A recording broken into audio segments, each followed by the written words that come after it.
Hello everyone and welcome to the Grumpy Surfer podcast. How are you all? I am the Grumpy Surfer and your host, Ads Lyson. As always, some housekeeping first and some top news. The Grumpy Surfer podcast merchandise has landed.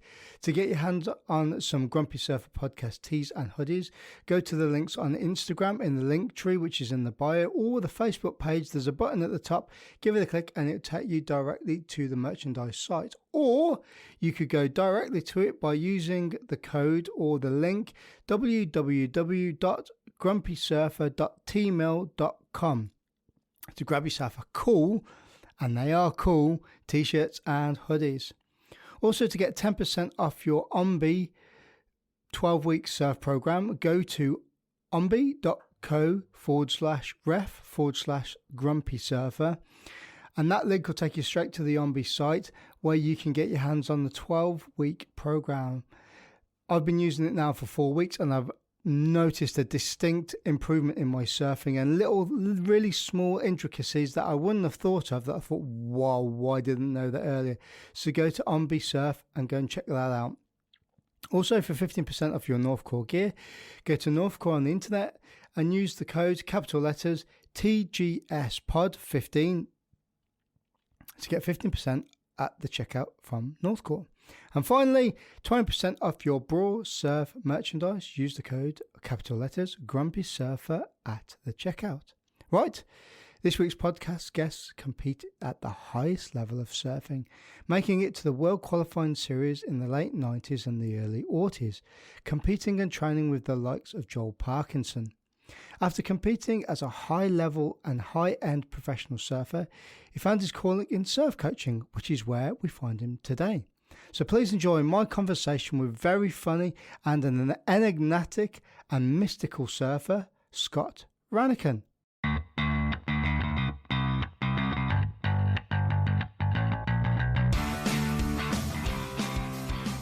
We're live. Scott Rannochan, welcome to the podcast. How are you? Yeah, all good. Yeah, thanks for having me.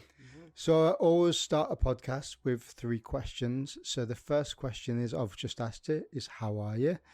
Second question is, where are we? We're at the gym. Yeah. It's I was a little bit afraid when we come down here, you start making me do burpees and squats. But yeah, so far it's been all right. It's all right. I'll make you drink 4 litres of milk in a minute. You can do some squat thrusts and burpees around the outside of the gym, some duck walks. All right, I'll look forward to it. And the next question is, I already know the answer to this question. However, have you surfed today? Yes, yeah, we've been up at Lynmouth, the pair of us.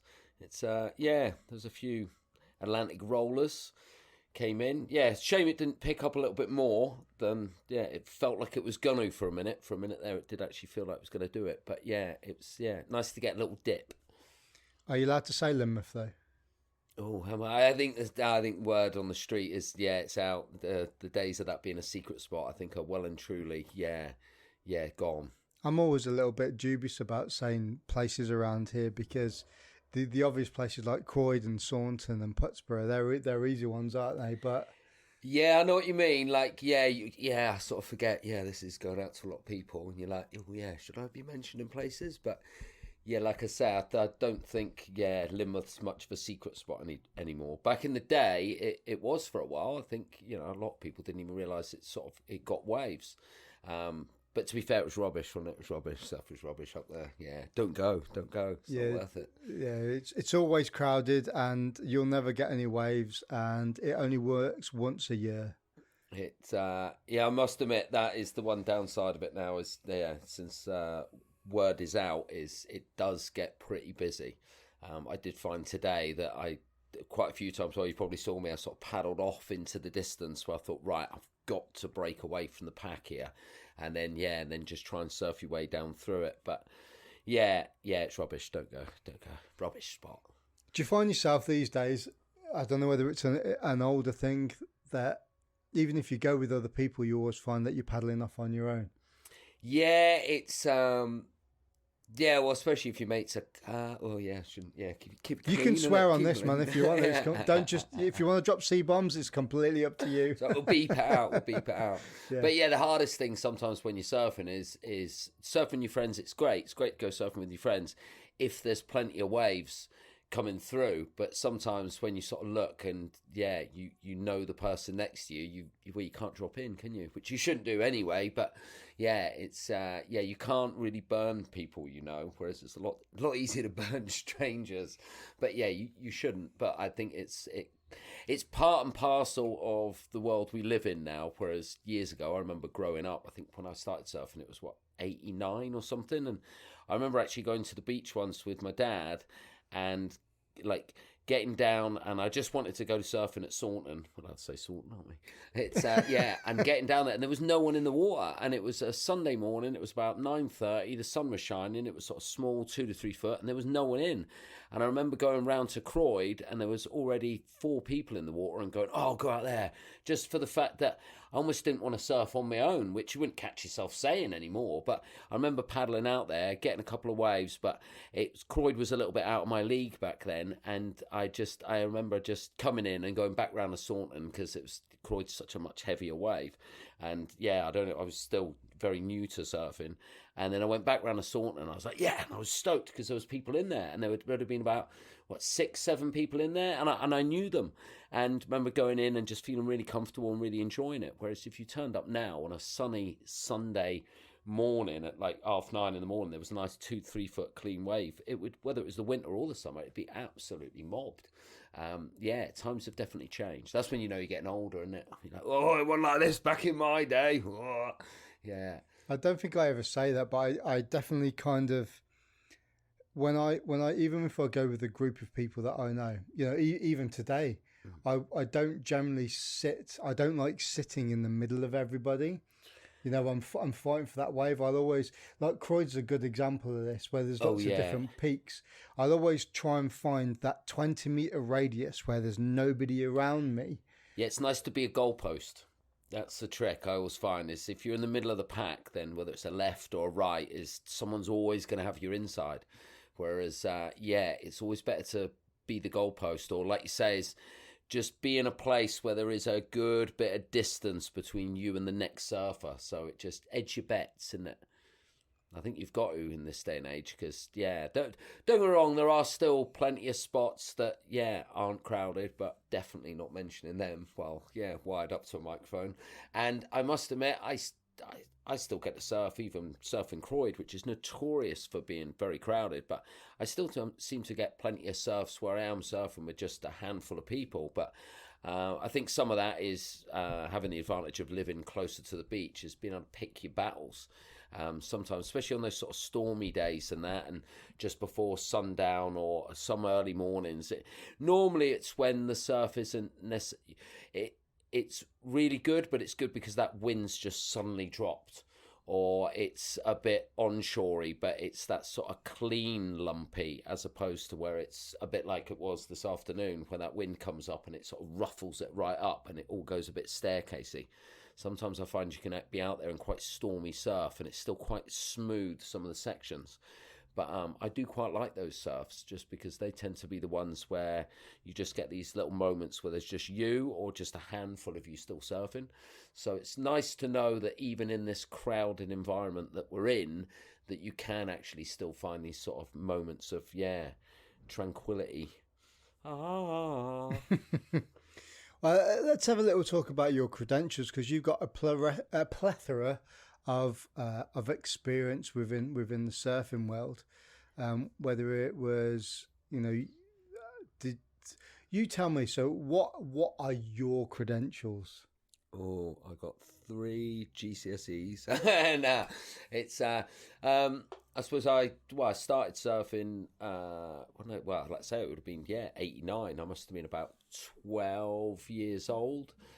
Which, to be fair, was quite late to surfing. Like, when I started, like, a few of my friends, like Matt Jenkins and Dan Newsom, and there was guys that were just, they were so good. And I was like, God, how are they so good? And, they'd already been doing it for years. And, but I did a lot of skating before I started surfing. and I think that sort of helped to a degree. And then sort of started surfing, and within a couple of years I entered my first contest. I think I entered the Croy Junior Championships, and did terrible and got my ass handed to me. And then the following year, as I turned 15, was when I realised there was like a national tour that went round, and did my first junior event. And that's when I realised there was a cadets and there was younger divisions.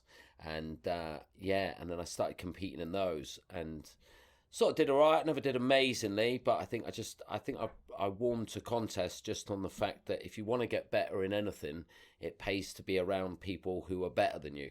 So I got quite lured into the whole sort of contest scene. I think I was bit relentless at wanting to get to as many contests as I could, and then slowly but surely I sort of went from competing at club level, let's say, up to sort of national level, and then I think we're fast forwarding quite a lot of stuff here. So you grew up in North Devon, didn't you? So you were Croyd local? Yeah, I originally I was born in London. My dad was in the RAF, and parents actually lived in Malta, and then decided they wanted to have their kid back in the UK. And then Dad came out of the RAF, and we were living up around London. Both my parents are actually Scottish.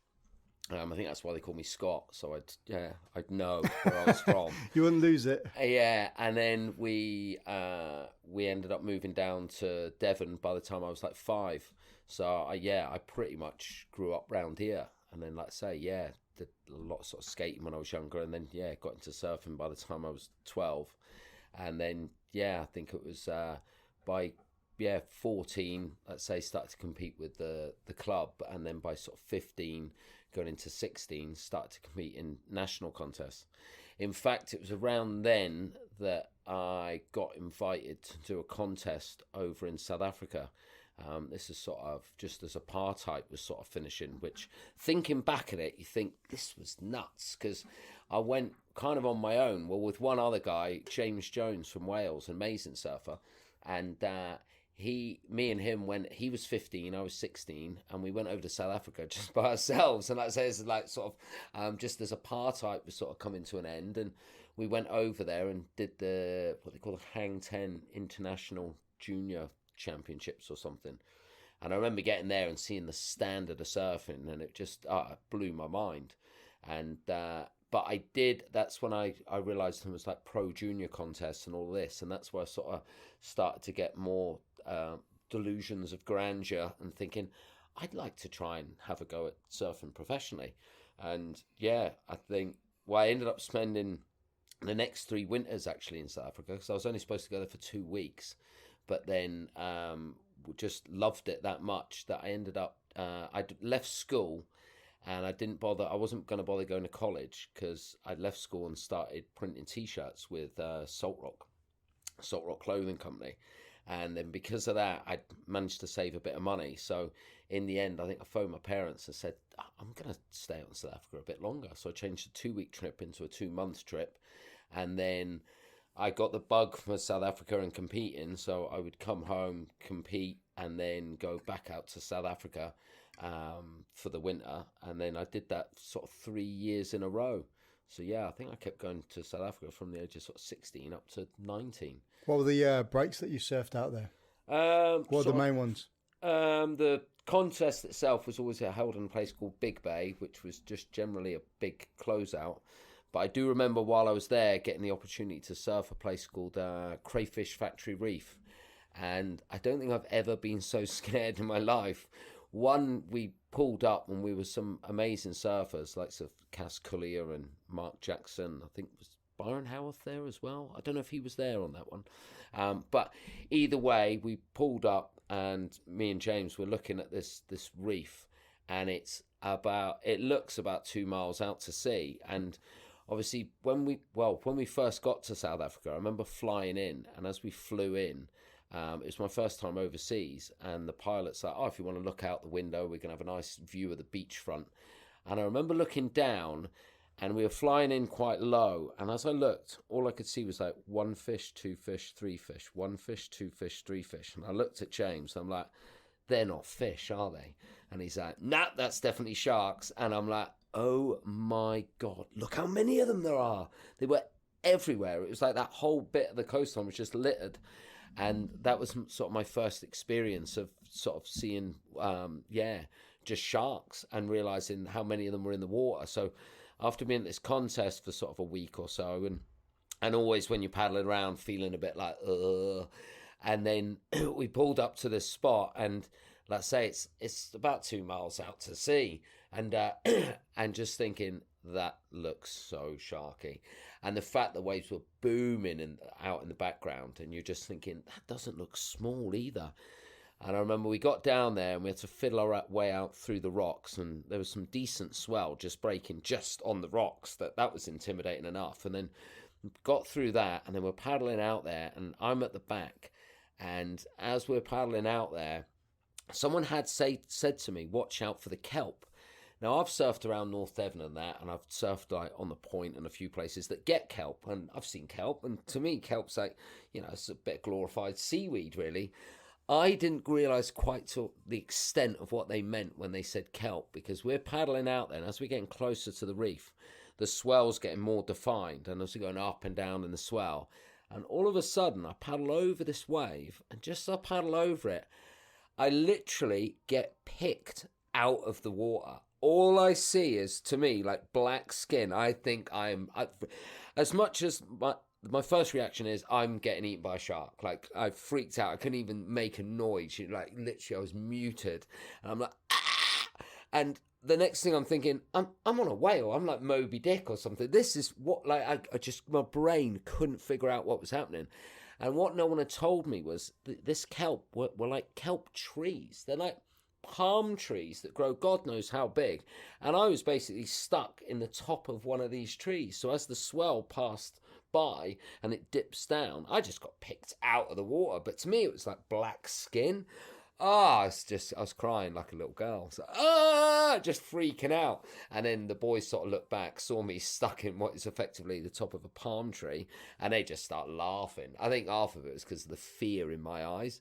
And yeah, they're all just giggling away and going, I told you, watch out for the kelp. I'm like, oh my God. If I'd been any older, I'd have had a heart attack, easy.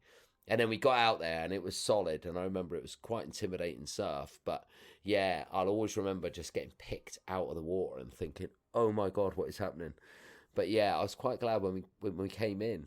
Some surfs, you just want it to be over. And that was definitely one of them. Yeah, you definitely... I can only kind of compare that. I haven't surfed South Africa. The Navy surf team have been out there a few times, to J Bay and stuff, and gone out there. But it's one of the places I'd like to go. But I don't know, I've got this kind of subconscious fear. Like my missus, for instance, she doesn't like swimming in the sea. Yeah, she was like a national swimmer. Yeah. So she doesn't like going in the sea because she doesn't like the fact that she can't see what's under the water. Yeah. So I'm kind of like that. Like, I used to go surfing on my own, and I'd be there and I'd freak myself out. Even in the UK, it's like, there's a fucking shark over there. There's a shark coming. So I could only imagine that being somewhere like that and stuck in the top of a palm tree of seaweed is Oh, it's definitely a trip. It's I think South Africa was it's kind of got it all over there, really. Like, it's got waves and just the culture, just the whole thing. It's a hell of an experience. But yeah, going from, like, I think ever since I saw Jaws as a kid, my mum made me watch Jaws when I think I was only about 7, and I couldn't even go into the leisure centre swimming pool without like going in towards the deeper water and thinking, whoa, and freaking out. And yeah, I think I used to be a bit the same, but in the UK, you're blessed with the fact that, you feel relatively safe.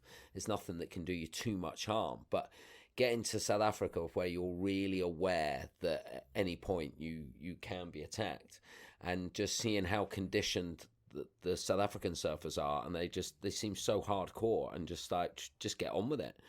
But yeah, we surfed quite a few different spots and surfed up and around J Bay and all those sort of places. But there was one place we surfed. It was just down from a place they call Seal Point, which basically just already sounds like a shark's restaurant. Yeah, pretty much. We were camping, and we were camping just at this one spot, and I didn't realise we were attached to the same beach. I don't know why. The way we sort of drove there and that, I sort of got me coordinates a bit more mixed up. And in the morning, I was waking up and just walking off down the beach and going off to this little corner and having a surf. And the surf, the few mornings that I surfed, it was sort of 2-3 foot and quite onshore, so it was quite choppy. And I remember being out there in the morning, and I kept thinking, I'm sure I just saw a shark's fin, but it can't be, because I'm sure I just saw another one. And I just kept thinking I was seeing them, and I was thinking, well, I know there's a few sharks around, but there isn't that many. It's your imagination. And I convinced myself it was my imagination. And at one point, I even needed a pee. And I remember I came in, peed in the shallows, and then paddled back out, which I found out later is not a great idea. I've now visited the Sharks Board and stuff, where they do a lot of research, and realising that just having it on you is not a great idea, because it's a sign of fear, distress. But yeah, I just kept thinking, I keep thinking I see shark's fins, but let it be. And then on the third morning, I come back from a surf, and I'd been waking up a bit earlier than everyone else, but a couple of the local boys were up a bit earlier this morning. They saw me coming back, and they went, "Where have you been?" I went, "Oh, I was just surfing down in that corner." And they went, "Don't surf down there." And I was like, "Why not?" And they're like, "It's like fucking shark fucking breeding area." And they said, "You do not go down there." They said, "No one goes down there." And I was wondering why it was really quiet. And then it dawned on me, all those times I thought I saw a shark's fin, I was just watching them swimming around me. But they obviously thought, who's this lunatic? It obviously can't be anything we're interested in, or it wouldn't be here. They just seem to leave me alone. Well, good job, really. But yeah, that South Africa's definitely, can be quite intimidating. Although Australia's the same. I do remember once being in Australia, and my mates actually they specifically walked me down a different route, because there was stuff they didn't want me to see. And as we're walking down this different route, which was a bit bumpy, I accidentally kicked my toe, and I took the top off it, and it was pissing blood. And then we get down to the rocks to go in the water, and we're down in Western Australia, down near a place called Yellingup, and it's notoriously sharky. And as we get stood on these rocks waiting to go out, I'm like, "Do you think this will be a problem?" And I pointed down at my toe, and I've just stood in a little rock pool, and the rock pool has gone bright pink, because I'm bleeding that badly that it's actually started to just dilute the water that we're stood in. And my mate that I was with was South African, actually, and he just laughed and went, "You'll be all right, but just don't sit too close to me." And I remember paddling out. I got 5 waves in the end, and on the 5th wave, I just rode in, and there was a horrible set of rocks you had to get through, and I just remember I just rode straight over them. I didn't even care if I knocked my fins out. I think it might have been one of my last days surfing there before I was going home, and I thought, you know what? I want to get home alive, and I'm bleeding that badly. I'm in shark-infested water. I'm just getting out. And then when I got out, I realised why they'd led me down the other way. Because when I looked up at the side, what I couldn't see from the way I'd come down was all these crosses from all the people that had been killed at this spot. And the freaky bit was they went from old worn crosses to bright new white ones with the flowers still sitting there. You think, you are joking me. This regularly happens at this spot. And when I showed them my bleeding toe, they just laughed and went, "Yeah, just don't sit too close to me." You're like, ugh. Yeah, that must be quite disconcerting, just having a little bit of blaseness and fuck it, it'll be fine. Oh, I just laugh it off, no, you'll be right. And you're like, will I though? Will I? But I was, and to be fair, it's true what they say. At the end of the day, if sharks were really interested in humans, we'd just get mauled every time we go out in the water. It'd be a feeding frenzy, especially now you get so much overfishing in different parts. If they really liked humans, we'd be in trouble. The problem with a shark is its primary senses are in its mouth, and to really sort of see what you are and find out about you, it's kind of feeling you up, really. It has to have a little munch on you, and then generally it says, "I don't like you," and just spits you out. But the problem is that one bite can be quite detrimental. And I heard a few horror stories, and seen a few things where you think, oh, but generally they're not after us. But if they were, we'd be for it. I do remember actually in South Africa surfing a spot called Port Alfred, and we were staying in this one apartment, and we went down and we were surfing on the other side of a river mouth. and we were warming up for a contest. And I remember just as we were out there, all of a sudden a shark popped up, and everyone's like, "Shark, getting out of here!" And we paddled in. I remember there was a guy, Noel Rami, amazing surfer, and almost quite an intimidating character to some degree. And he caught this wave, and no one would drop in on him because he was gunning along. But I'm being like the English tourist style. I was like, "I am out of here." And I remember I dropped in on him, and he sort of looked at me like he was going to just slash his board straight through my face. But as he was sort of coming up to me, I just sort of whimpered, "There's a shark out there." And he just laughed and went, "Come on, let's get out of here." But I remember running up the beach still with my leash on. And then we got out. And then, of course, we've all got out the water. And then the problem was we all suddenly realised we got out the wrong side of the river. And most of us all lived on the other side of the river. And we had to get back in the river to cross it to the other side. And I remember thinking that was quite a nervy time. So I just eyeballing the end of this river mouth, knowing that there was a shark swimming around at the end of it, and I just remember thinking, I'm not going last.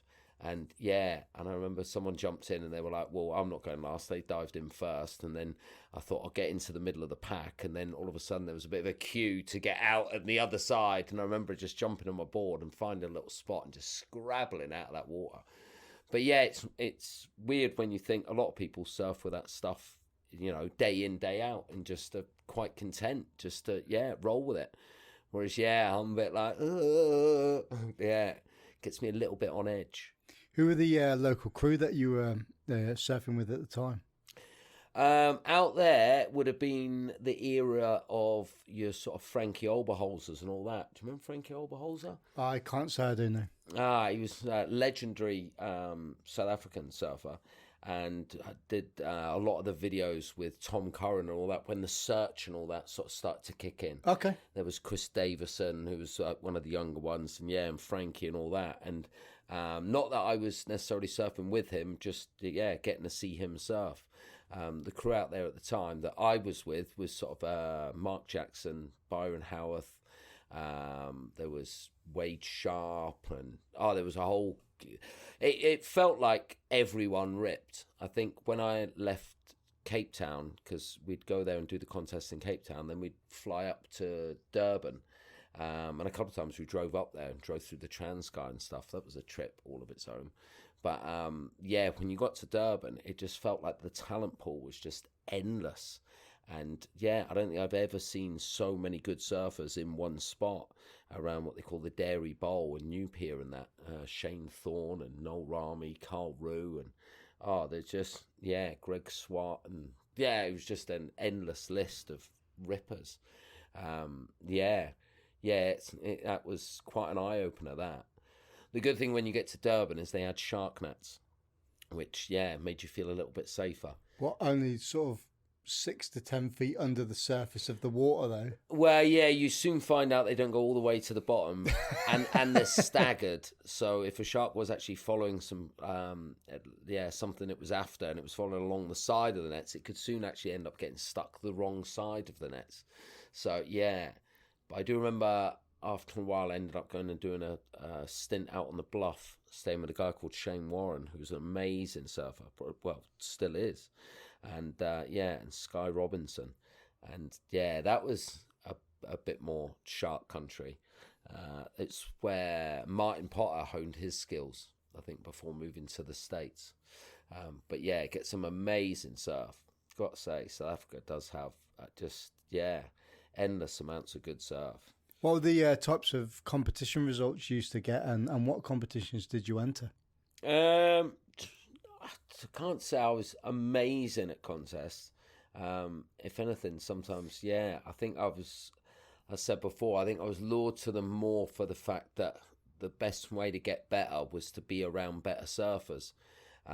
So it's, I won quite a few club contests, and sometimes do all right in the nationals, make the odd finals, but a lot of sort of semi-final results and stuff like that. And then I think by the time I got to 20, 21, something like that, maybe I was a bit old. No, about 21, I think, something around then. I think I'd almost gone off contests a little bit because I'd done so many of them. And then a legendary surfer, Rich Carter, who's like ex-British champion, he he saw me in the pub one day and was like, get your ass out the pub. Took me down to the shop and wrote me a check and said, I want you to get over to Europe and go and start doing some contests. He said, rather than wasting your time in the pub. And it's, and that was a game changer. I remember he gave me a check, and then I straight away went and booked a ticket to Portugal. And that was the first time I turned up to do my first European event, back when they still had the European tour. And I remember getting there, and my main goal was to not go out in the first heat, because if you can make it through the first heat, then you're in the top half, if you know what I mean. Whereas if you go out in the first heat, it's almost like you're not meant to be here. And I remember going there. I had to sleep in the car and had my boards just underneath, waking up in the morning thinking, trying to find the contest site. It's like totally unprepared. And then I got there and it was about 6 foot, howling on shore, a place called Balliol in Peniche. And I got there and I was so nervous. And I remember I did my first heat and I won my first heat. So it wasn't even I just got second, I'd won it. And I was like, yes. And then that was it. I was stoked then. But then I won my next heat and my next heat. And then I got knocked out. Did something stupid. I remember I fell on a floater. But yeah, I'd got through 3 rounds. And that was just, for me, that was like almost winning a world title. So I'm not a complete kook. I can imagine at that time, though, there wasn't really that many British guys competing on that sort of stage. There was probably about 6 or 7, because you're just sort of coming off the era. Like there was still Russell Winter was still competing, Spencer Hargreaves, Gushka Roberts, and then there was like Sam Lamoureux, Gabe Davis, myself, Gareth Llewellyn. Who else was there? Nathan Phillips, and that was about it, if I remember rightly. And yeah, so there was a little bit of a Brit pack doing the contest scene. Oh, and then I think the following year there was like Jake Boex and that he was there, and yeah.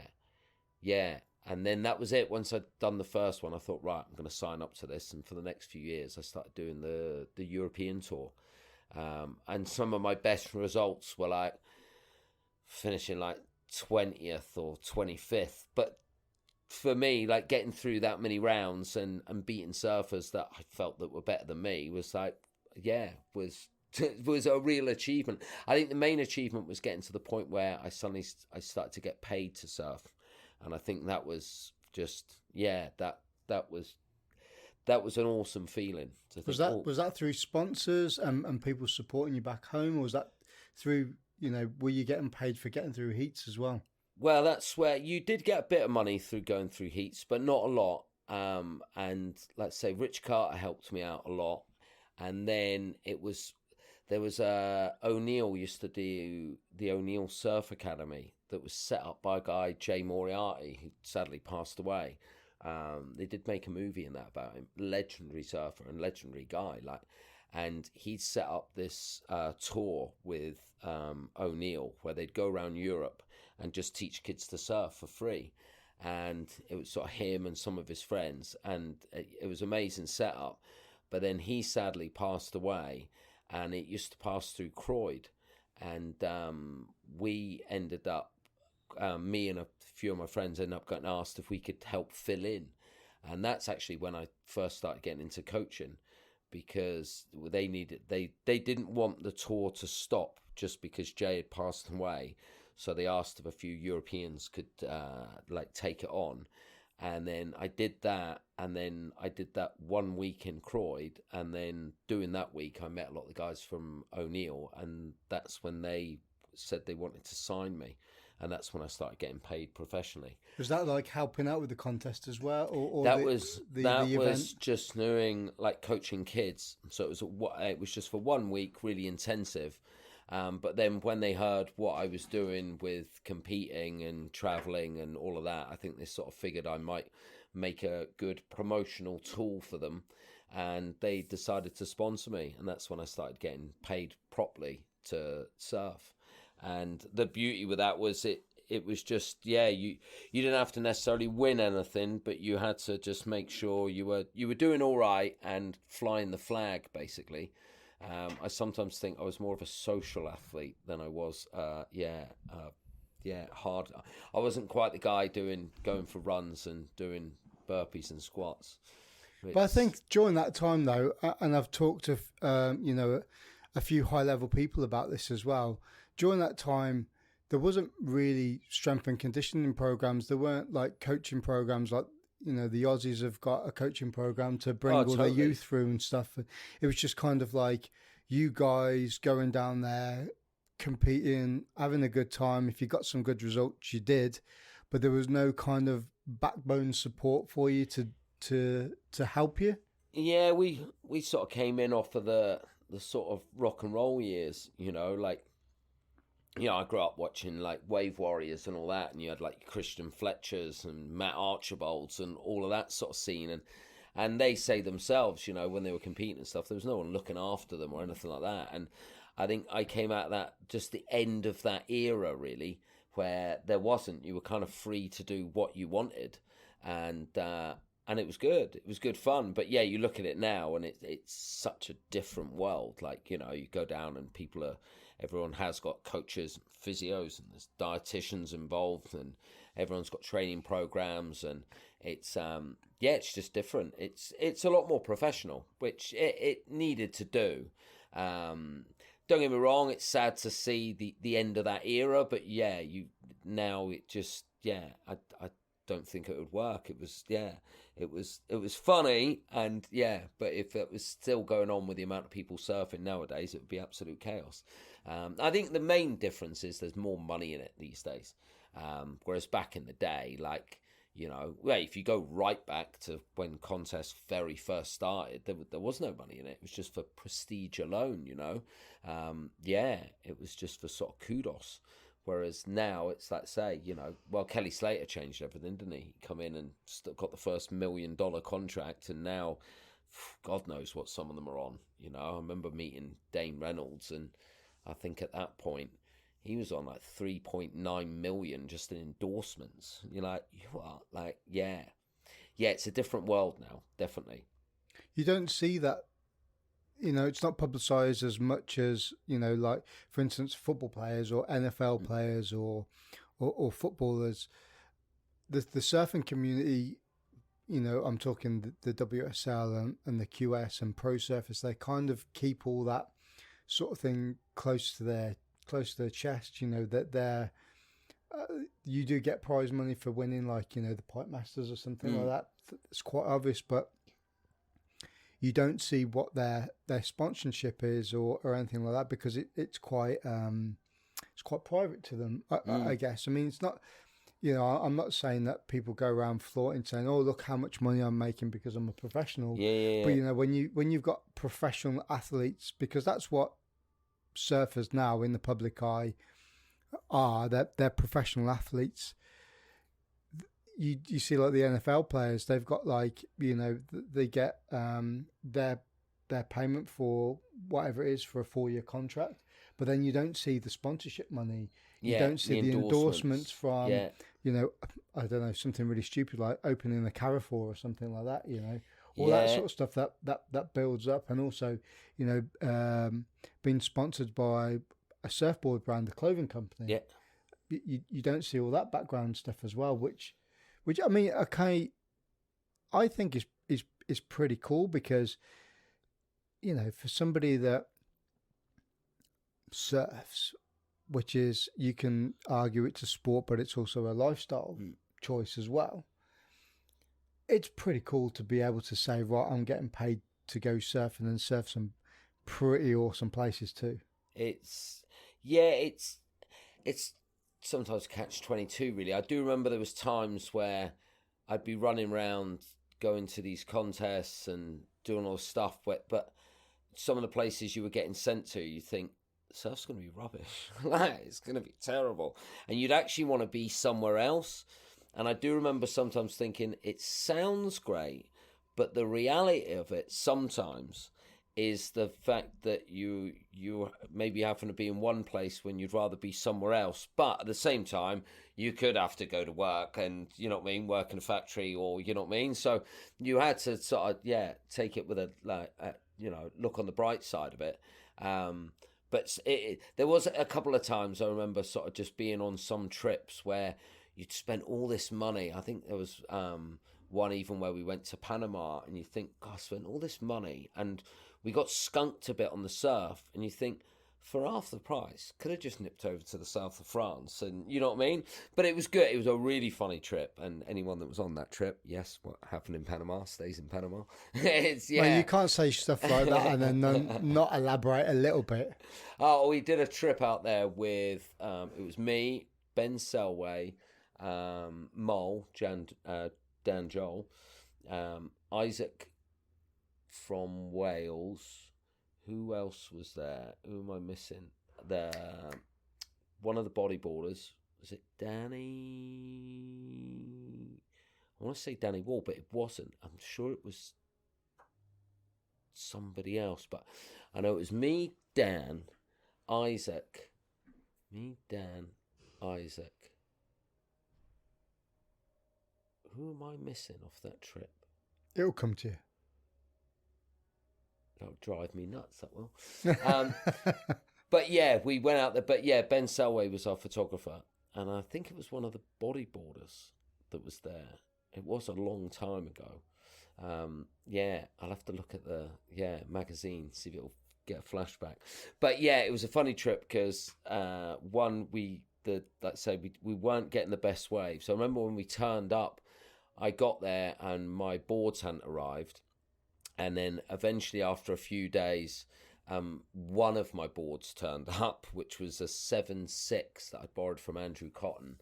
And that was the only board I had. And the surf was like 2 to 3 foot. And I was like, awesome.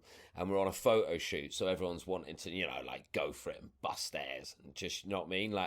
And I'm there riding this big gun, sort of pulling off the old nose rides. And then, but also I remember getting there and we turn up and these boats would drop you off in the water and then bugger off. And then I'd say to the guide, well, when's the boat coming back? And he'd be like, it'll be here in 3 hours or so, after you've already been in the water for nearly an hour. And you're like, 3 more hours in what is still sharky water. And I'm like, this is a joke. And I remember saying to Ben, we're going to have to sort out paying the people who drive the boats a bit more money to have them hang around. I said, because otherwise something bad's going to happen and we're going to be stuck in the water. And then sure enough, the next day we got dropped off and he'd said to one of the guys, but there'd been a little mix mash of communication and the same thing happened. And sure enough, we got in the water and within 10 minutes, Colm Garrett, I remember. I was thinking there was another legend on that trip. Who was it?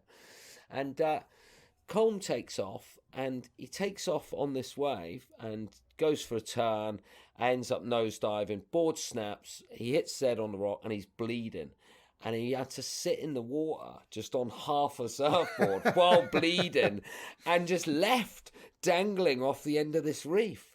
And I just remember thinking, this is an accident waiting to happen. Something bad's going to happen. The worst thing that could happen is a shark turns up and starts munching on a mate.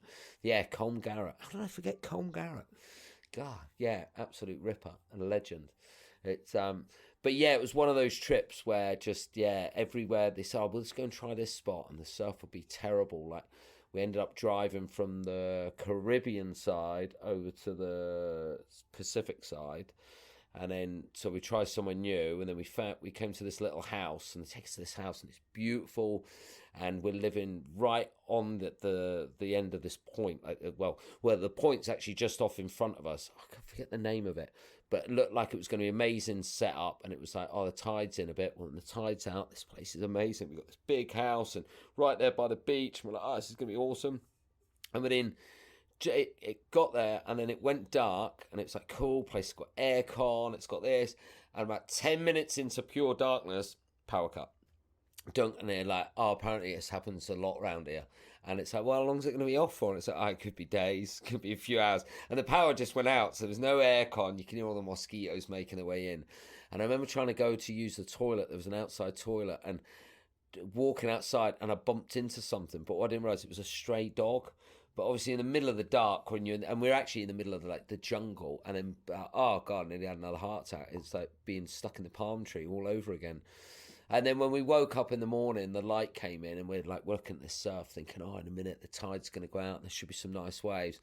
And literally as the tide starts to go down and you can see the waves starting, all these people turn up and they're walking through the garden, and you suddenly realise, like, yeah, we look like we've got this secluded spot like all to ourselves, but apparently it was the only spot in the whole place that actually broke, and about 500 people just come piling in, and it wasn't that great when the tide went out, and it was just one of those trips where you just like, this trip is just jinxed. And yeah, and I remember we got so bored in the hotel room that was made of paper mache, and I had this brand new board, and Joel's like, can I draw something on your board? And I was like, yeah, go on then. And he's like, can I draw whatever I like? And I was like, yeah, all right, go for it. And he sits there and he's giggling away to himself. I'm like, what's he drawing? It's like, you know, and you're thinking, oh, it's got to have a cock on it, and like something. And sure enough, it did. But my God, I couldn't believe what he'd drawn. And we're in this really Catholic place, like it's very religious, like, and he's drawn on the bottom of my board like a National Front style full skinhead flipping the bird, and the arm that's flipping the bird is sort of up in the nose, and he's got his other arm out punching through the arse of another guy, and it's coming out this guy's throat and wanking off another guy who's lying on the floor with his finger up the bum of the guy that's got the hand going through the back of his arse, and then the person who's being wanked off is fingering the butthole of another bloke. And I was like, this horrific sort of gay, whatever you call it, scene, and which is ha ha ha funny, and everyone else finds it funny, and they're like, right, and it's brand new board, pristine, and I laughed it off. I'm like, brilliant, like, just, yeah, full, like, yeah, homoerotic scene on the bottom of my board. But the worst bit was we went out for a surf the next day, and I've gone for a surf, and then I paddle, and I'm done, and we've managed to actually start paying the fishermen a bit more so they actually hang around. I'm like, oh, I'm going to go in now, and as I get up to the boat, I'm like, oh no, because they're asking for me to pass this board up, and I'm like, oh no, like, and I'm trying to hold the board so it's like wax up, keeping the bottom down, literally, and I'm trying to sort of give it to him, and then sure enough, I'm just trying to slide it over into the boat, and I'm like, oh no, it'll be all right here. And the kiddie just picks it, and he spins it over, and he sort of smiles, looks, and he starts studying the bottom of this board, and his face just, oh, it was a picture. He looked horrified. And then he taps his dad, almost looking a bit angry, and it's like, look, Dad, and his dad's going, and you can see his brain exploding as he's just looking at this scene that Dan's actually drawn on the bottom of my board. And I'm like, you bastard. And then I had to sit in the boat while they're just talking away, and and they're just muttering. Well, luckily I couldn't understand what they were saying, but I would imagine any of it was any good.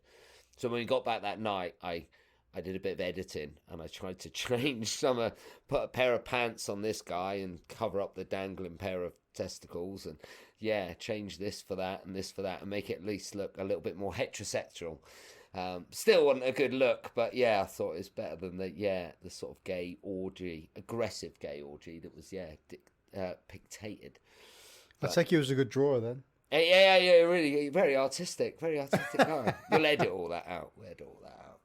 Yeah, but it was just, it was one of those trips. It was really funny, but we got kind of dogged on the waves, really. And potentially Panama has the potential to be absolutely amazing. But in the end, I think we started spending more time in the bars and all of that. And let's say it's one of those sort of things where you think, it's cool because I've been paid to come here, but for half the price, could have probably just gone south of France and got some waves. And but some of the trips that you look back on that were the worst for surf, you do actually sometimes look back and think, yeah, I'm really glad I did that trip. It was hilarious, but I don't want to do it again. I'm not in a rush.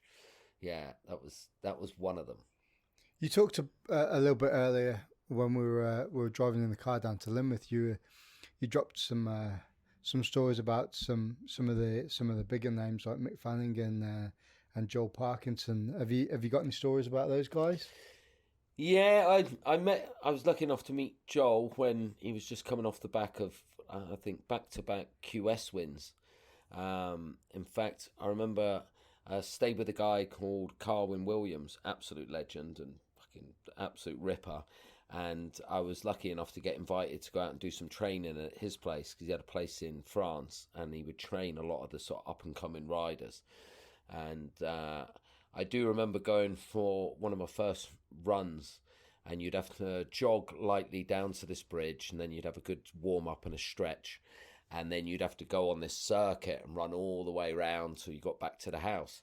And I remember the first time we went on one of the runs, and we'd snuck out the night before and had a few drinks and all that. That's how I was a bit more of a social athlete.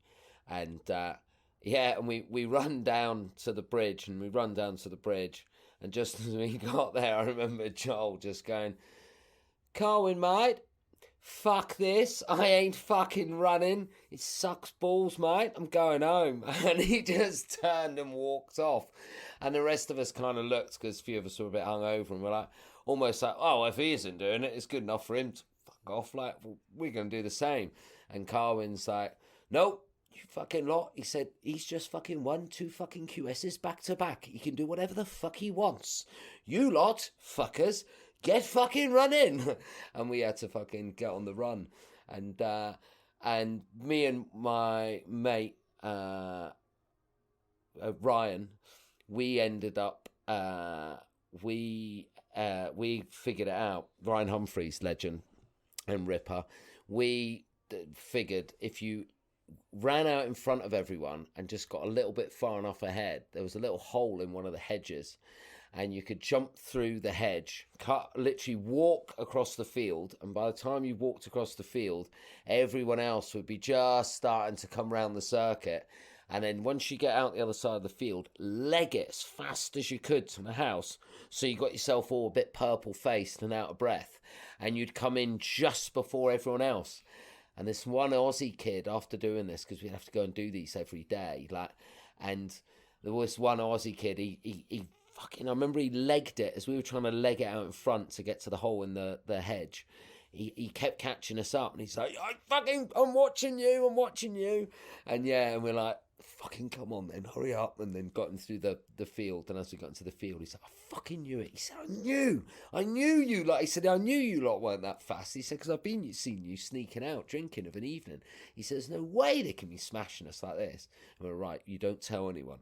So every day we get down there, leg it up to the hole, through the hole, walk across the field, and then But I always remember laughing at, Joel's just reaction of, mate, fuck this.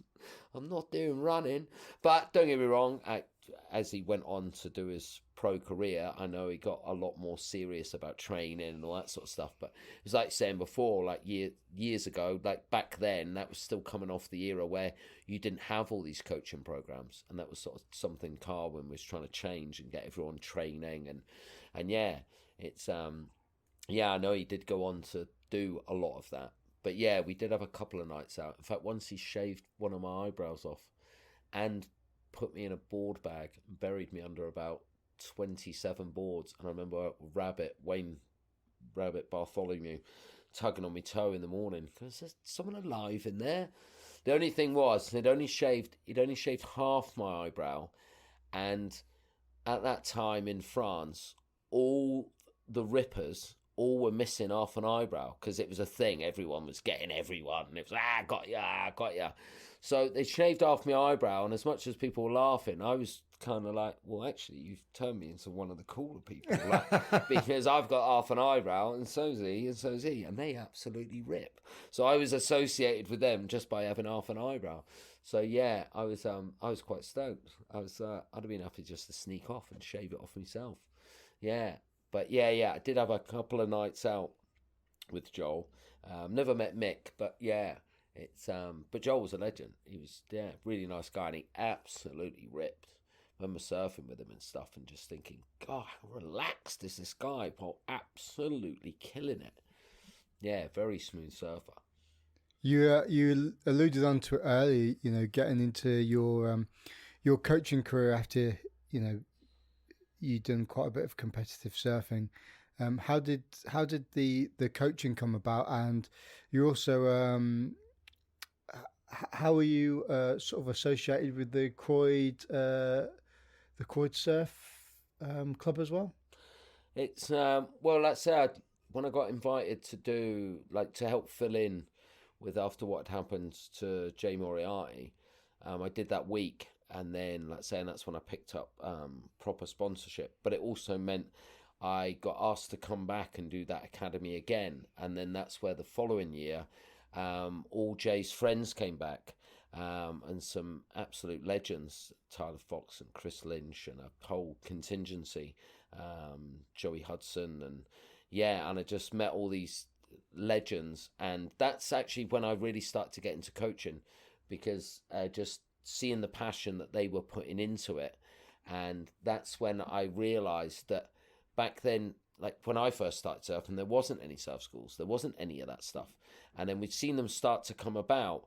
But I suddenly realised there was a market to do something on the same sort of style or as the Surf Academy, and really put passion into it, and just that's when I fell in love with coaching, and then that's when I had an idea of setting up my own surf school, and then I spoke to a couple of friends, and we ended up setting up a surf school called Surf in Croyd Bay. And that's when I started getting into coaching a lot more full time. And then around the same time as that, Croyd Surf Club and stuff started putting on like kids' evenings and stuff like that, and getting involved with that whole side of it. And that would have been back when I first started coaching, and I loved it. They used to say, if you can't do, you teach.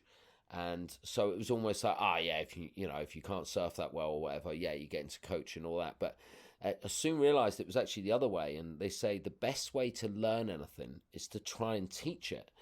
And that's when I fell even more in love with coaching, because I realised by trying to teach it, I had to break down what I was doing into bite-sized pieces.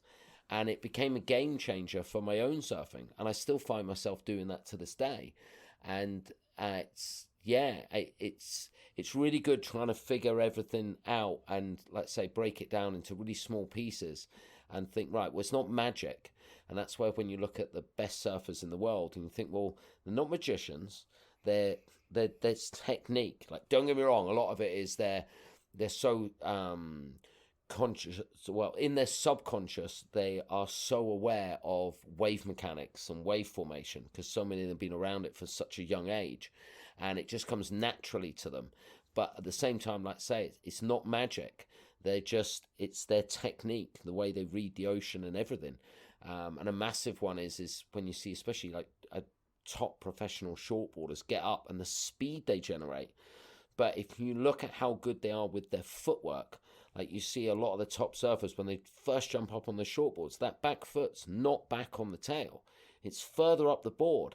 And then it's the way they de-weight themselves when they first get up. They really get that board going. And there's almost like a sort of shunt movement.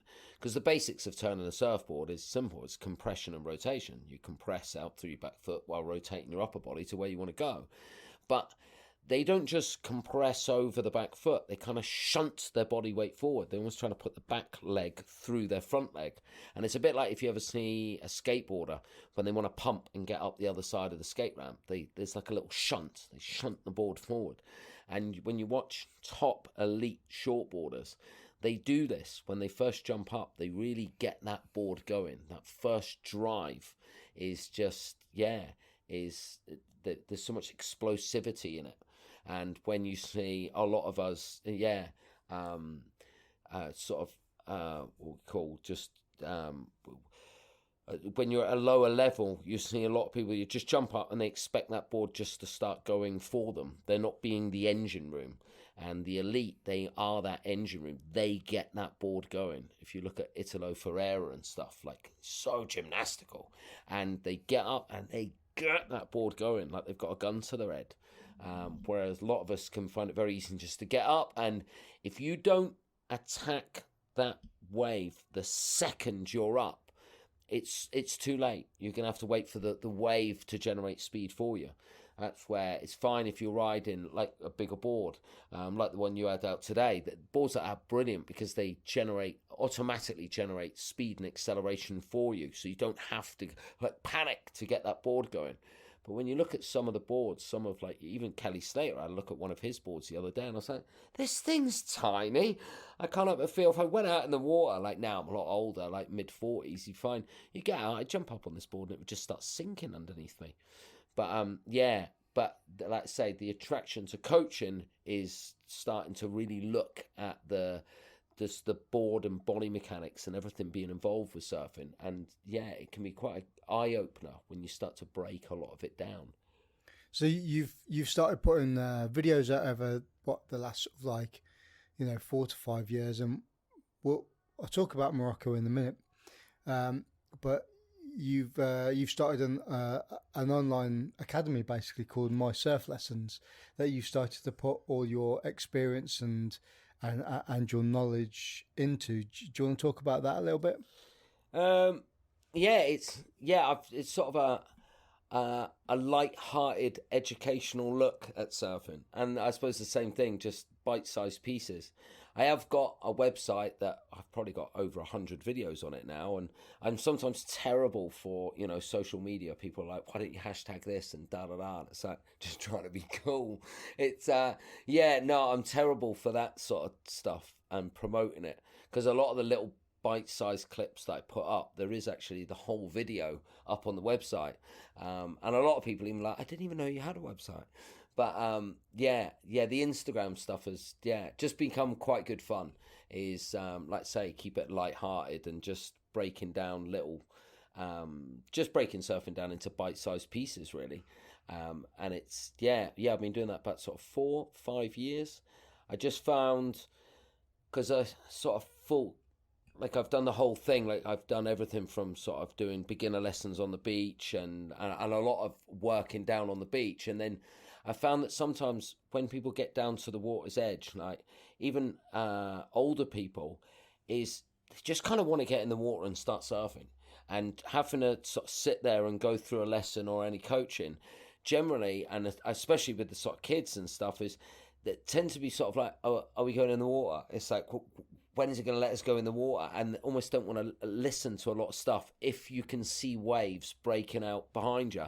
And for people that are older, sometimes time's even more precious. So going down and doing a lesson, that's great, or booking in a lesson, but they know that they're going to have to stand there and go through quite a bit of, spiel on this, that, and the other. And they're just like kids. Like, you can be in your mid-40s, but if like, you're still a child when it comes down to surfing. You see waves, you want to be in the water. So I just thought, well, if you put stuff into tutorial videos and stuff, people can sit there and just learn from the comfort of their own front room.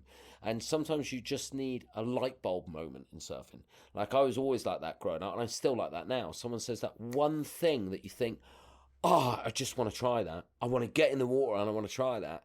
And I like to think a lot of my videos are sort of based on that. You can sit there and watch a couple of them and think, oh, that makes sense, that light bulb moment. And then now you're amped to get in the water because you want to try this. And I just thought, we live in a world now where, well, especially with COVID and New World Order and stuff, there's a lot of learning just online nowadays. So I thought I wanted to do something that allows people to learn from the comfort of their own front room. And let's say it's not really based all around doing like workouts and doing squats and press ups. And yes, it pays to be flexible. Yes, it pays to be fit if you want to surf and you want longevity with your surfing. It does, because like popping up's like its own gymnastical move. But the bottom line is, if you want to learn to play the guitar, but you're holding it upside down, it doesn't matter how much I suppose my point is, if you can do all the training in the world, but if your technique's not spot on, then it's not going to help that much. Whereas sometimes just by realizing you're not looking where you want to go, or you're not actually arching your back when you surf, so you're not actually allowing yourself to create any torque, those are the things that are going to make a massive difference. But yes, fitness, diet, flexibility, all these things, this is really conducive to having longevity with your surfing, but you need good technique. And I think a lot of what I do with my tutorial videos and stuff like that is just based around technique. Yeah, you gave me access to your to the tutorial videos. What, maybe a couple of months ago when we started talking, and I like the way that you throw a little bit of humor into it as well, because I think, especially, you talked about modern day society and online teaching, it can become almost serious too much. And what is surfing? Why do people do it? Because it's fucking fun. It's so much fun, and the feeling that you get from it when you take it on a wave and you do a couple of turns, or you have a really long ride, whether you're a beginner, intermediate, or advanced, or whatever, you get a decent ride and you come away from that session and you're so pumped and you're so amped. And I think putting a little bit of humor behind some technique and some pointers, what people can actually, get their teeth into and practice themselves, is a really good way of, sparking that light bulb moment for them. Where you hit the nail on the head. It's like, why did you start surfing in the first place? And most of us is you get up on that first wave, and I still remember it, and just gliding along going, this is awesome, and it's just riding a bit of whitewater, you know what I mean? It's and I suppose it's a little bit like, if anyone ever played any golf or anything like that, it's like you seem to, it's sometimes the better you get, almost you can have more tantrums with it, and easy to forget why you started in the first place. You sometimes come out of the water and go, God, fucking shocker, you just want to smash your board up, and it's that, and that's where, but a lot of that generally is where, I think we were talking about it earlier when we were talking about mid-lengths and different equipment, is nowadays there is such a selection of equipment that it's really, you shouldn't really be having a bad surf, because it's going out on the right kit. Like nowadays, I find that I'm quite happy if the surf doesn't look great, it's I just take a mal out or a softboard out and go through the stuff that is the reason I fell in love with it in the first place, which is the glide, just gliding along a wave and just enjoy it. I actually really like going out, and especially sometimes it's small or bigger, but when the surf just doesn't look that conducive to riding a shortboard, and sometimes I'm not going to be out there like killing it like Kelly Slater. You just want to go out and draw some smooth lines, and going out sometimes on a bigger board and just cruising and thinking, this is actually really good fun. Well, you kind of hit the nail on the head there, and I know we had a little conversation about equipment, and I'm quite a stickler for this, really, because I ride lots of different types of boards, and I know personally, and I think this is where people, when they look to go and buy a board, or they, they want to improve their surfing, going and buying a Paizel Phantom, or a what does Philippe Tilly ride? The 77s, what they're called. Oh, I can't. You know what I mean? I know what you mean. The high end. Google it. Yeah, Google it. I should know. It's on the back of my head. It's annoying. Going and buying those high end surfboards, they're never going to surf like those people. Well, I say never. That's a wrong terminology to use. If you're somebody that surfs maybe once or twice a week, or gets in the water at the weekend, and you buy a board like that, that's far too short, and you think you're going to surf like that, you're living on a different planet. So when I it's taken me a long time to realize this. I bought back in the day, DHDs, Mick Fanning models. I bought the latest. Other boards are available. I bought different thruster models, but I have more fun on my 7.0 that's shaped by Luke Young, is like a twin pin 2+1, but I've got some keel fins in it. I can just draw some really nice lines out of it, but it's really, really fast. And I can enjoy what I'm doing, and I don't have to think, right, I've got to really blast the back out of this wave. When if you don't really know how to do that, all that's going to happen is either you're going to pearl it, you're going to fuck it up, you're going to get behind the white wall, or you're going to lose all your speed and you can come off the back of the wave. That's pretty much what you're going to do. When you come out and you might tell your mates you had a good surf, and yeah, I know it's good, all the waves were great, but did you really enjoy that? Did you really? Because I must admit, some great surfs that I've had, I've gone out on a foamy, and whether it's been big or small, there's been times where even overseas and that, and coaching on the beach, and there's some good solid swell running, and I've thought, you know what, I'm just going to take that foamy out and go and catch some of them, because I know I can get into it early, and even if they're closing out, you can just take a couple of glory drops and then straighten out and watch the wave as it breaks behind you and be like, yeah, like pretend you're in Hawaii. And that sort of stuff is just good fun, because the bottom line is that's why you started surfing.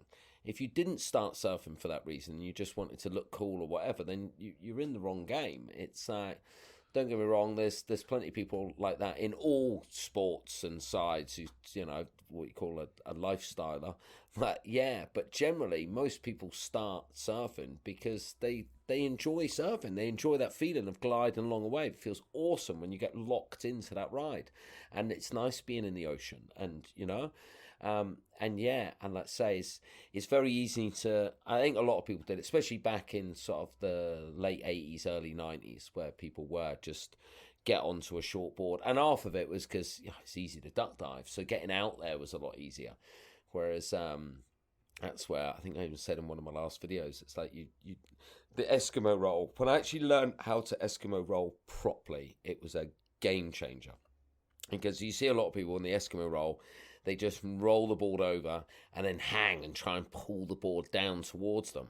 And that doesn't work. Like, the trick is you accelerate towards the wave. So as you roll it, there's still a little bit of forward momentum. But as you roll the board over, you stab it above your head. So you're spiking it into the water. And because as you roll it over, the rocker line is now inverted. As you stab it forward, it chisels itself under the water. And then the trick is you stab it and then push away. And by pushing away, you actually push yourself down and reinforce the resistance you've put between the board and the wave. Whereas if when you pull down, you break that resistance. By pulling the board down, you allow the water to get around it. But the trick is you roll, stab, and then push away.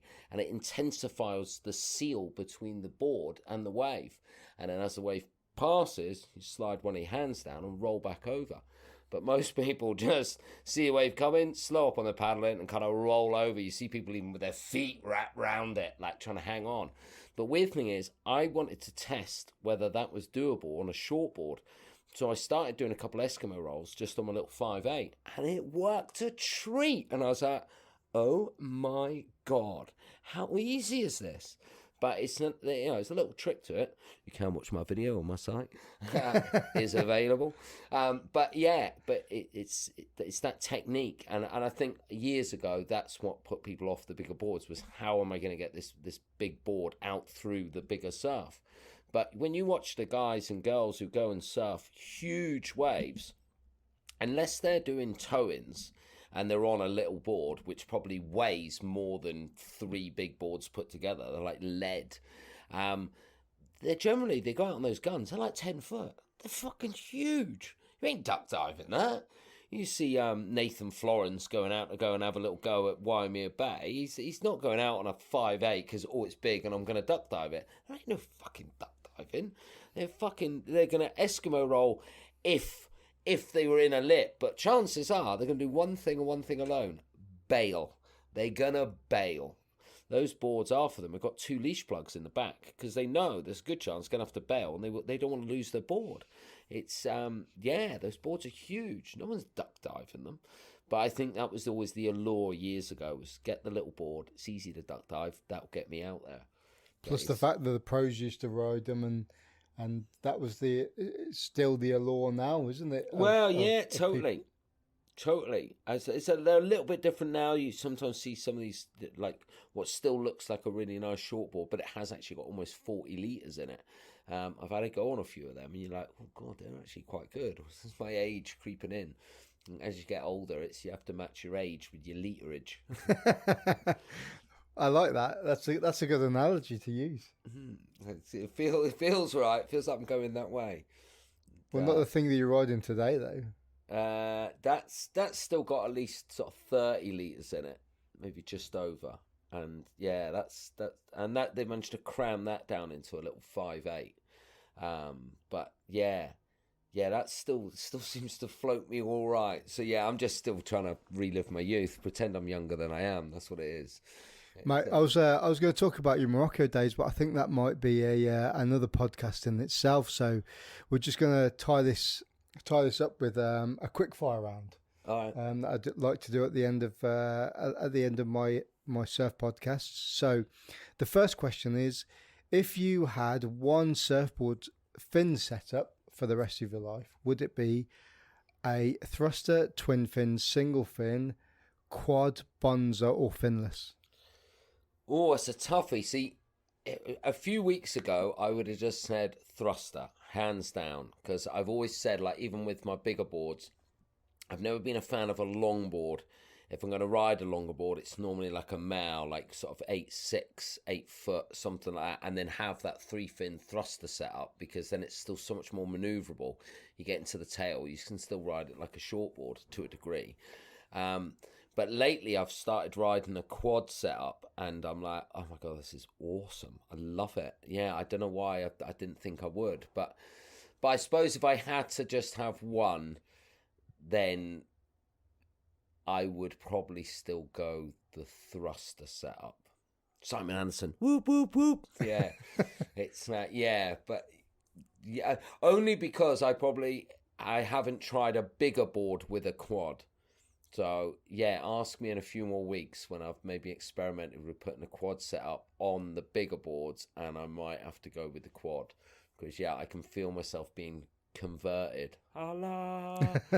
It's, yeah, let's say that was a game changer for me. So, actually, out stuff out, I'm going to say quad. I'm just going to say quad and be done with it. There's nothing to say I couldn't change the size of the fins. Your favourite surfer and why? I think one of my favourite surfers, still to this day, and has been for years, would be Kalani Rob. He actually does his own little, you might have seen it, he does Beef's TV and all of that, but he still absolutely rips. But I remember watching him and being goofy-footed, growing up as a kid and thinking I just loved his style, everything about the way he surfed. He was just absolutely amazing. And then seeing him now, and he's like, must be about the same age as me, and he's out there, he still rides anything. He can get out and ride a bodyboard or just anything. I just think he is absolutely awesome and still out there absolutely killing it. Yeah, he's that sort of in the shadows of your sort of Jamie O'Brien, that sort of style, who again is another one that is just yeah, unbelievable. But yeah, Kalani Rob, if I had to pick one, I'd say it's Kalani Rob. Yeah, definitely. Worst person and best person to share a lineup with? I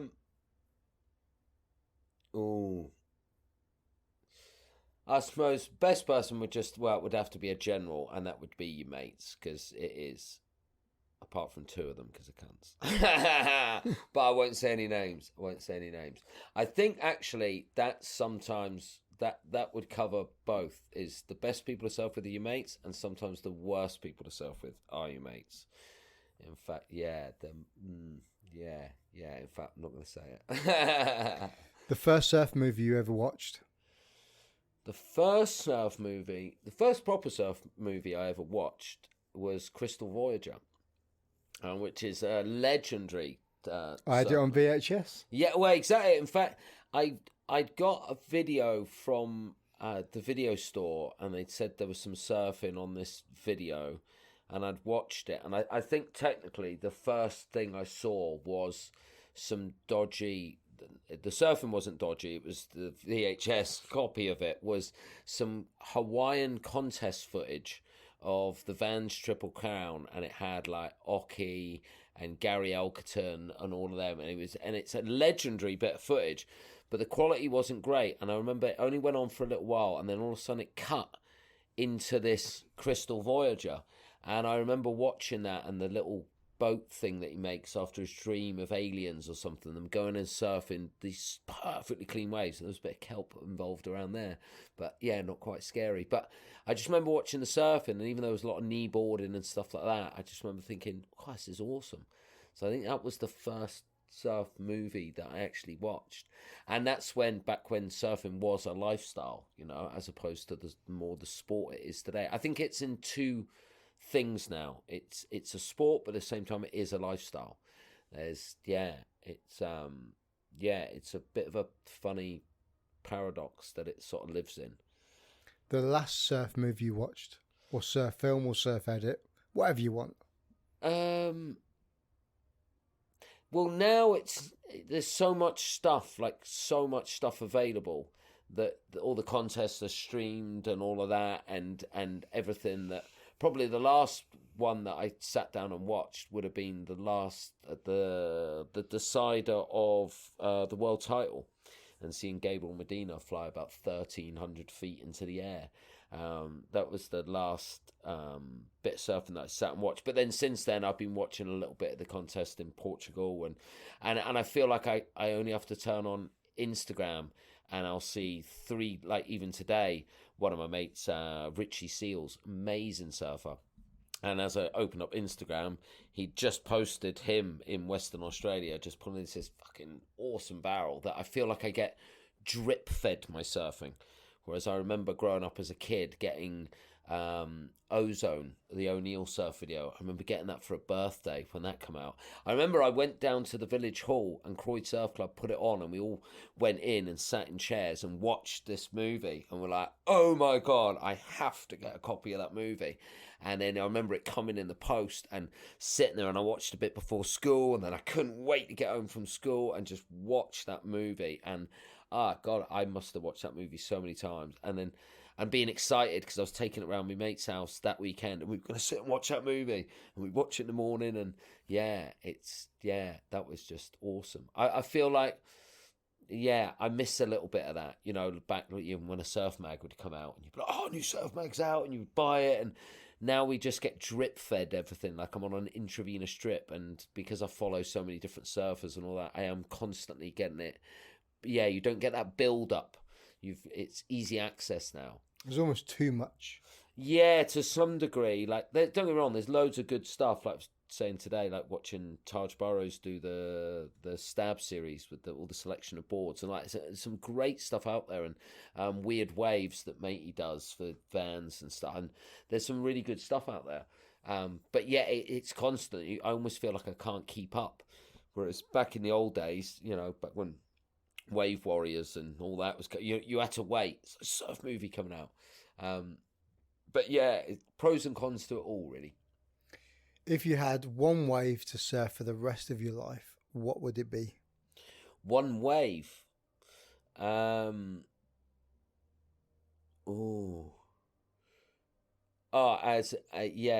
in not necessarily a height or whatever, one spot. Just a break, yeah. A break.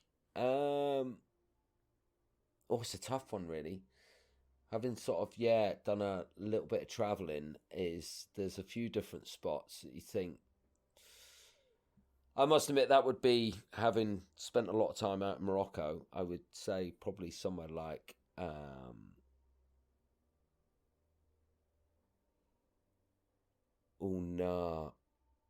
it's a tough one. That's a tough one. I was going to say, because there's a spot that I used to surf a lot when I was in Morocco called Killers, and I probably had some of my best surfs out there, and it's such a nice long right hand point break. But being goofy footed and thinking of a couple other spots that I surfed, little hidden gems in and around the Canaries, there's a couple of them. But as you get older, you think, if I got to surf it for the rest of my life, some of them are quite heavy. And maybe as I deteriorate, I might not be able to keep up and just spend my life going over the falls, caught in purgatory. But yeah, I would say somewhere like Killer Point in Morocco was, such a lovely wave that, I could quite happily spend my days surfing that for the rest of my life, easily. It's, But yeah, there is one spot in particular in the Canaries that I would love to, but I won't say its name because I don't know if that's, allowed just yet. I don't know if the secret is out on that one. So I'll shut my mouth. So before we finish, where can people find your surfing tutorials? And I also heard that you've started a clothing company as well. Yeah, so if you're looking to find me online as far as my surfing tutorial videos go, you find them at mysurflessons.com. And yeah, you're right, I have actually started a clothing label with my business partner, Ian, Stolen Goods. I think it's just like the fact that I like saying that I sell stolen goods. But yeah, that's we sell that exclusively out of Croyd. And it's a work in progress, a little bit like an angry teenager. But yeah, if you're looking to find any of that and have a little look at what we do, it's stolengoods.uk. Scott, thanks very much for joining me on the podcast. And like I said, I think there's another episode here somewhere talking about Morocco, which would be epic. So again, thanks for the stories, mate, and it's been absolutely epic. Oh no, nice one. Thanks for having me. And hopefully see you soon. Well, you sat next to me, so you're going to see me now. He's going to make me do burpees now. And that's it. To check out Scott's coaching, go to the website www.mysurflessons.com to go and check out his surf content. Next week's episode incorporates all three concepts of the grumpy surfer: surfing, jiu-jitsu, and military stories. So tune back in 2 weeks' time for that podcast. Thanks for listening.